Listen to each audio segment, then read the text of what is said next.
ঢাকা সহ সারা দেশের জন্য বৃষ্টি নিয়ে 5 দিনের পূর্বাভাস দিয়েছে আবহাওয়া অফিস। 10 সেপ্টেম্বর বুধবার সন্ধ্যা 6টা থেকে পরবর্তী 120 ঘন্টার জন্য এই পূর্বাভাস দেওয়া হয়েছে। বিজ্ঞপ্তিতে বলা হয়, বুধবার সারা দেশে দিন এবং রাতের তাপমাত্রা সামান্য কমতে পারে।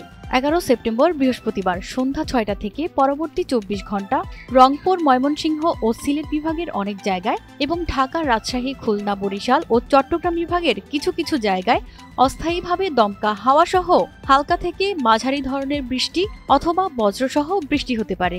সেই সঙ্গে রংপুর, ময়মনসিংহ, চট্টগ্রাম ও সিলেট বিভাগের কোথাও কোথাও মাঝারি ধরনের ভারী থেকে ভারী বর্ষণ হতে পারে।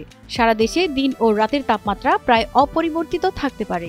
এদিকে শুক্র, শনি ও রোববার সারা দেশে দিন ও রাতের তাপমাত্রা সামান্য কমতে পারে। বর্ধিত 5 দিনের পূর্বাভাসে বলা হয়, এ সময়ের শেষের দিকে বৃষ্টিপাতের প্রবণতা কমতে পারে। প্রতিমা সরকার, এনটিভি অনলাইন।